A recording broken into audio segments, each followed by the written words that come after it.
goalkeepers, but we could find room for you in our group. We could have chapters here, a local chapter, what have you. Host a convention series like this. You do it 6 weeks.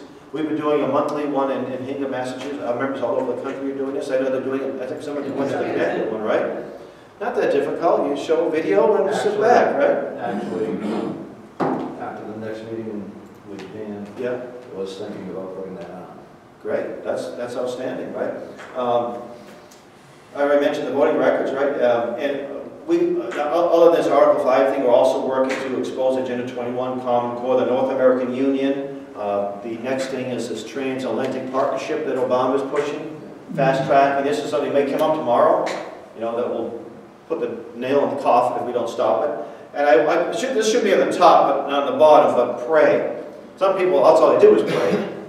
But you have to put, you know, which is fine, but you, again, when you pray, when you ask, you thank God for the meal, you still had to go out and make the money to buy it, and so something's required, right? Praise the Lord and pass the ammo. That's right, that's the best way to do it. And I want John Adams, did I post a letter? Yeah, here it is. John Adams, he's my second favorite president after Washington. Wasn't a perfect guy. He's the one that was the one that motivated the Declaration of Independence. He's the one that made that happen. Okay? He went to Holland and borrowed money from the Dutch so we could fight the British. Borrowing money from the Dutch, that's quite an accomplishment, right? He, a little tongue-in-cheek for my Dutch friends here, but they'll tell you this. Yeah, they'll tell you, they tend to be a little frugal, you know. They don't borrow, they don't loan money easily, right? He's the one that recommended Washington be the head of the Continental Army, right? He's the one that gave us the Navy. He's the one that kept us out of a war, which would have maybe been the end of our republic. So he has a lot, he's the one that wrote most of the Massachusetts Constitution. And a lot of our Constitution was kind of lifted from that, you see.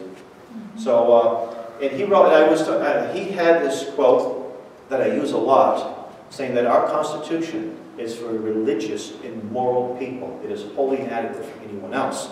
I didn't know the source, so I did a little research, and my friend Dan, who wants to, which I believe we should restore the Constitution Militia, it was a letter that he wrote to the Massachusetts Militia, and it was right here. And this is just a little clip, not the whole letter. Avarice, ambition, revenge, or gallantry would break the strongest cords of our Constitution as a whale goes through a net. Our Constitution was made only for moral and religious people. It is wholly inadequate to the government of any other. So that is really, we have to get our act together morally, you know, as well. That's the most important thing. And with that, I want to thank you. And if there's any questions, I'll be happy to answer them if I can. If I can't, I'll refer to my my constitutional malicious expert here, Dan. So I'll turn this off because these bulbs are a little bit expensive. Oh, but you're a wealthy French group. I know. Well, I have a laptop that wouldn't work, and I had to borrow Dan's, and I had to borrow my daughter's iPad as a backup. So, and of course, this is an expensive five-star hotel that you guys have. No, I don't mean to, it's a great location. I'm glad to have it, but it's at the clubhouse. Yeah, with a working elevator. So, and it's an honor to be here. By the way, I'm very Works in back. You know, I took my oath of office when I was 17 years in Boston. I didn't quite know everything there, but I knew it was something important. And it's something that I will hold to the day I die. Not just as long as I served. I was in the regular Army for 3 years and the reserves for 6 more. I was a weekend warrior for 6 years. I was in a combat arms unit in Germany and in the 101st Airborne, and then I went to the reserves. And I said, that oath you take lasts a lifetime. So you don't break the oath, you keep it. I know a lot more, but I know one thing. We were told never to obey an unlawful order. We knew what unlawful orders were. And I said, unfortunately, many of these people are, what happened to Watertown, that would be an unlawful order. Right. They don't know. They don't know it's unlawful. So with that, I'll sit down and, well, I got a few questions.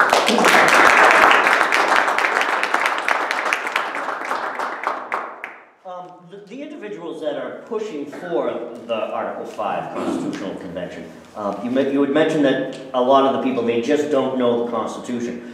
Is it conceivable or perceivable that these people organizing this and pushing for this, their intent is to, well, what happened, what we did with the Articles of Confederation? They They ended up throwing the whole thing out. Right. Is that their potential purpose Motivation. behind it? Oh, To I throw think out so. the Constitution Yes, completely? I mentioned some of the groups. Some of the groups, I think, are well-intentioned.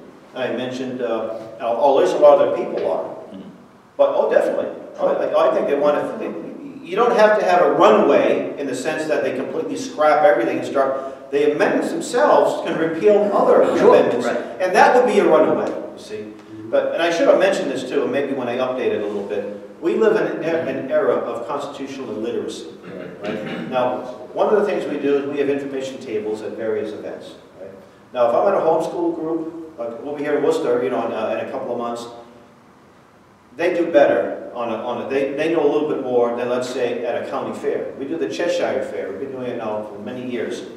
And we'll ask people, they want to sign a petition to go into your member of Congress. So we ask the question, who's your congressman, right? Or woman. And my son, who's with me a lot, he said 5% of the people we ask know who they are. Sometimes they will refer to a senator that passed away, 10 years ago. Sometimes they think their state rep is their U.S. congressman, but only 5%. Okay, and I think the people in Congress like it that way. Could you imagine, being an employee and you can give yourself a pay raise anytime you want, and your bosses don't know who you are, and you're always working against their interest? What a job! I mean, you get a nice retirement after 10 years, right? See, so we're going to deal with a population that doesn't even know who the member of Congress is, and they'll say, "Yep, we need to have an Article 5." And something's wrong with that, folks. Something's wrong with that picture. And if you ask most people what kind of government we have, what do they tell you? Democracy. And if they read what our founders had to say, what James Madison, the father of the Constitution, I think it was in Federalist 10, that democracies have ever been spectacles of turbulence and contention, short in their lives and violent in their deaths. And these people want to restore democracy with an Article 5? You want to have a turbulent death and have a short life? Yeah, that's wonderful. So we have a lot of misinformed people. And like a lot of these people, when I'm making my postings, they'll come out of the woodwork and go after me. And I don't mind it. I actually like it because at least I'm getting a reaction. Yeah. And I know that a lot of people are reading this stuff, and I might be influencing them. So don't be discouraged when you get like that fellow that was going after us. Both of them were Yeah. attacking you. And that's fine. You and Dan. Yeah. Well, you can attack Dan. Who cares about that? You got to have a little thick skin. So if you don't have thick skin, you're in the wrong profession, the wrong game here.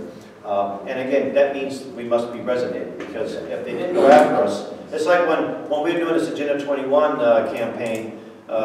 First few months, first couple of years, you didn't hear much from the media. They never showed up. Then all of a sudden, they were showing up, ridiculing and denouncing us. Right? Excellent. That means they're paying attention. We welcome it. I had somebody from Southern Poverty Law Center down in Connecticut. Right? Oh, that's... And, I said to John McManus, hey, I may not be on their top 50, but I'm getting I'm working hard. I'm trying to make that cut, from the AAA, to the majors, right? The show, when they go after you. They actually did two. They did one, and it was actually fair. I couldn't believe it.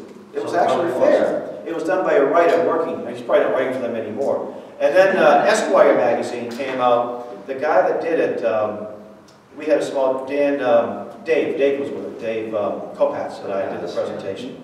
And this guy comes in, and he looks like he needed a makeover. I mean, I know people dress the way they want to dress, but he's working for Esquire, You think he'd have buff nails, coffered hair, and all. They look like he just got woke up from sleeping in his clothes. And they have the same modus of operation. They come in, they sit in the back, they don't smile, they don't make eye contact. They might take one little pamphlet, They don't talk to anybody in the room. They don't give you the business card and say who I am, And they leave the minute you finish. They're out the door. Their article's already written, before they came in. They were just getting some facts. But this guy came in, and we had some used books, and he said, he made reference to musty books, right?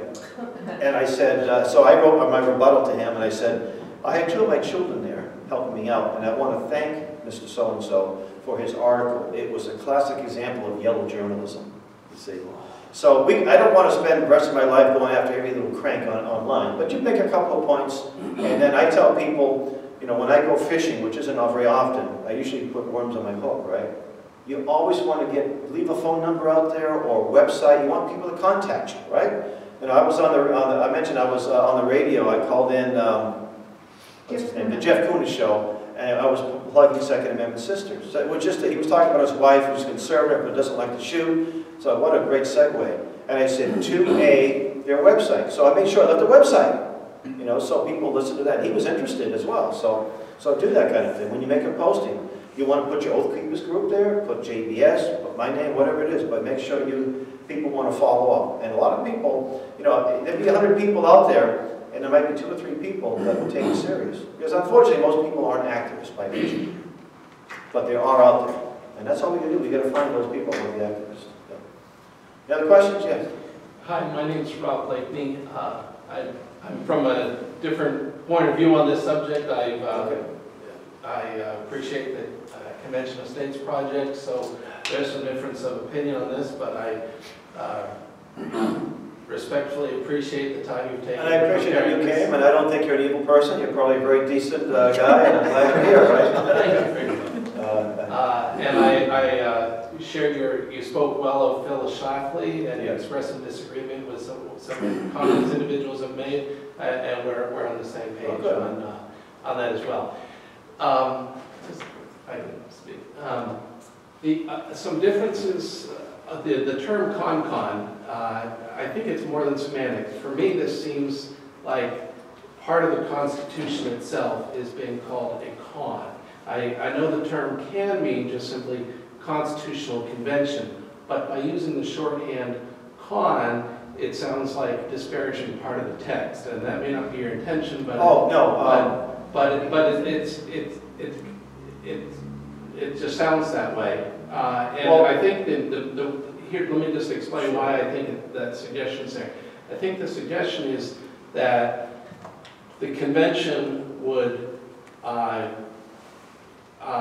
be similar to the original Constitutional Convention, which came up with the text, as opposed to being a convention for proposing amendments. That's the language of the Constitution.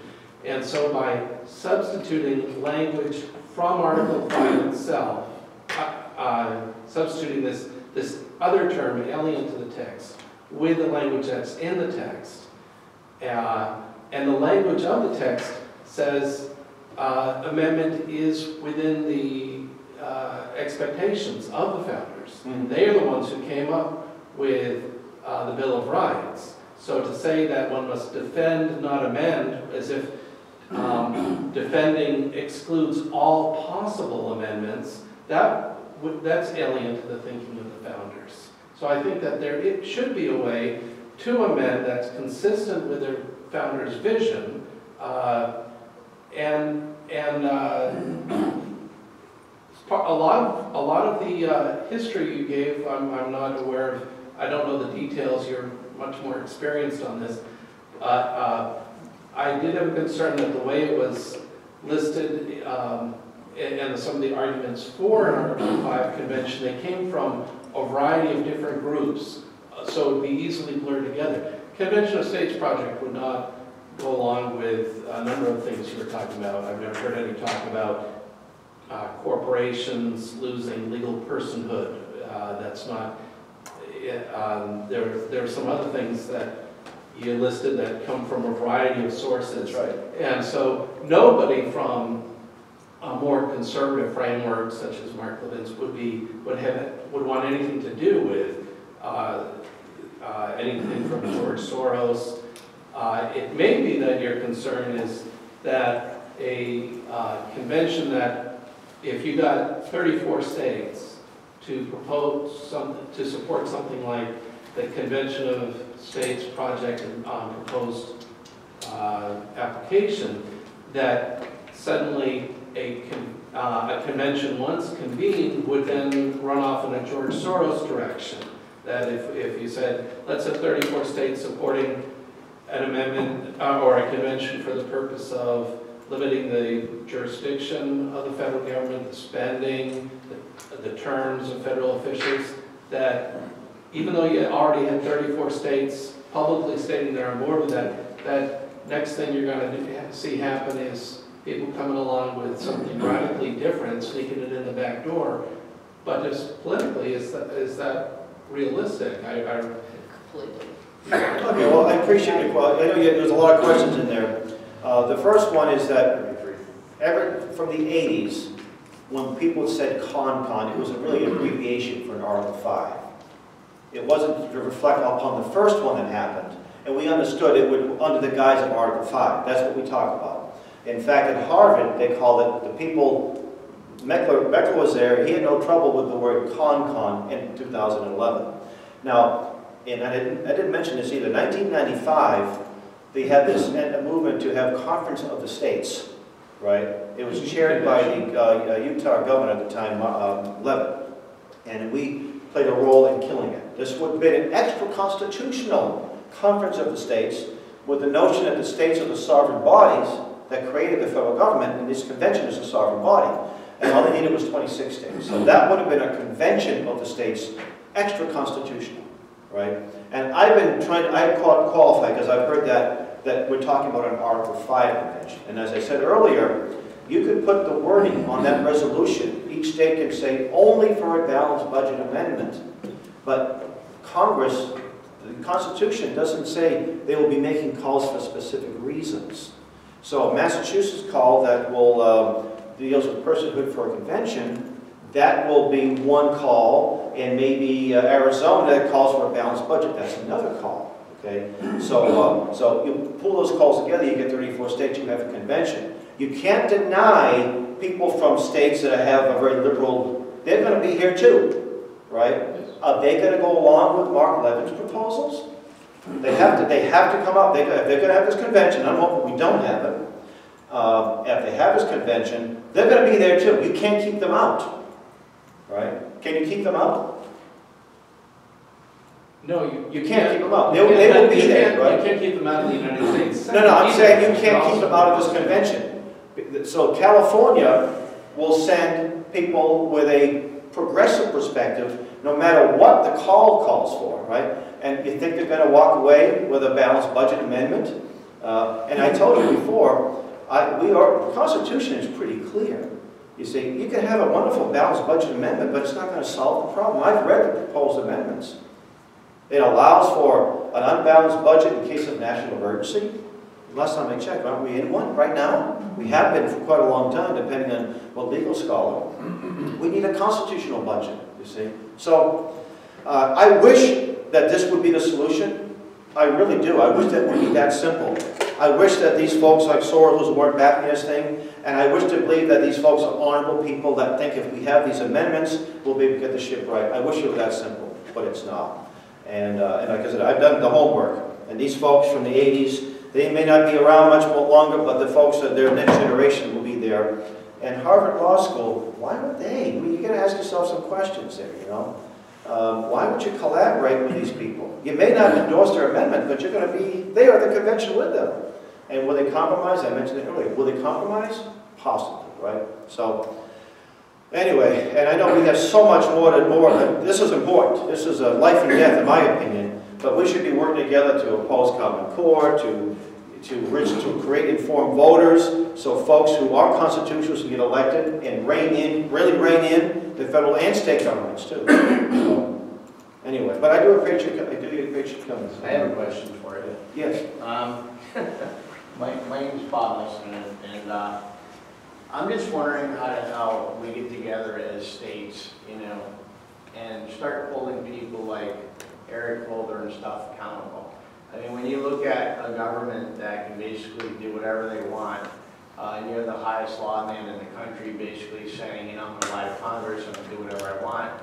I'm the type of person who wants to go down and grab that son of a bitch by the hair, throw him in jail with a bunch of us with our weapons guarding him, and try him and have a jury, all right, picked by all 50 states, all right, and then we have a trial held by his peers, and we convict him without Congress as a freaking criminal. And you know something, it just seems to me, with the way the system's going right now, we have no checks and balances. We have a big influx of immigrants that are being told, let's tear the Constitution apart. And then we have our children being told in school that it's irrelevant. So the reality is our ability to vote, to just like maintain our Constitution is slowly being eroded. So like we can have these meetings, we can have oath keepers like we all are, we can do everything we want, but slowly we're becoming such a small speck in this country that I think maybe when's the time to bear arms, grab these people by the skull, lock them up, and have our trials by juries picked by our own people. Well, that time is not yet, and I hope it doesn't come to that. Right. Because who has all the guns and all the tanks and the planes? I think a lot more people than you think. Probably, but, Still. but I agree, but you have a Congress that can impeach this guy, and you have. But they don't listen to the people. I understand that, Well, that's what but let's look at the states. I said, let states get together. States send delegates to Congress, don't they? They're called members of Congress, right? Can't they instruct them? They're criminals. Right? So that's the problem we have. So, I mean, if we just grab, that's called kidnapping, you know, and have a mock trial, that's not a But legitimate what trial. is the point of the state militia if we have the right to make sure that our government is working for the people, which is basically really stopped in this country? We elect officials, they stop working for us, they're all criminals, they all have overseas bank accounts. Well, And you know Dan, something? We Danny start Mac. doing it. When he said state militia, I want to defer to my esteemed colleague who's, Yeah. can I say expert on that subject? So Dan, maybe you can answer. How do we get the state militia back? Well, some states have banned them, you know, and which to me absolutely amazes me how you can ban a militia in a state. You can't Can't. legitimately, That's true. because it's enumerated in several places in the federal and in all 50 state constitutions. They may ban private groups to try to exercise constitutional militia powers, but a governmental institution in the state, county, or local level, they can't ban. Because to me, I think that one of the jobs of a militia would be to hold the government accountable. And if you're caught in a criminal act, you arrest the son of the bitches and you hold them, and it shouldn't be considered kidnapping, and you have a jury trial by this peers. The explicit phrase in Article 1, Section 8 is execute the militia to execute the laws. So Which basically, means- then what I'm saying would be legal, and why couldn't we do that on a federal level and go after someone like Eric Holder? You know? Well, who are the enforcers of the federal constitution? People. The The states and the We people. can, I can just. Not the federal government. Back here. The federal government doesn't enforce the federal constitution, it's the states and the people. So basically, what It's I'm very saying, clear. if we had 50 states agree, and we had 50 state militias get together, go grab Holder by his hair and drag him into a cell, it wouldn't be kidnapping. It would be. a Executing legal act, the laws. Be Executing executing the the laws laws. of the people. Right. All right, I'm gonna just wrap it up, and I'll be around to answer any questions sort of off the Just one podium. more thought, kind of in line of what this gentleman is saying. Article 5 says that you can't be arrested, right? You're arrested for a crime or whatever, but you can't be arrested only upon an indictment or Oh, Fifth Amendment you're talking about. Yeah, the Fifth Amendment, I'm sorry. But by an indictment or a presentment. Now, I've learned that a presentment is when a group of citizens, this is years ago, got together and called their own grand jury to indict officials or politicians. And this was done. And this is what they called the runaway jury years and years ago. So my question was, well, how come there aren't any more presentments? You never hear about that anymore. And what I learned is when the regulations are written for court processes, okay, the Attorney General calls a grand jury, and the jury comes up with an indictment, then that indictment is then processed. Because there are no longer any regulations of how to process a presentment. I see. It doesn't exist, because years ago, I was part of a group called the American Grand Jury, and we had gotten together for people across the country online, became a grand jury, did due diligence, got all the documentation, everything, wanting to know Obama's birth status. Either he is or he isn't. We just wanted the answer. We sent out these presentments to attorney generals in courts in every state in the country just about. Not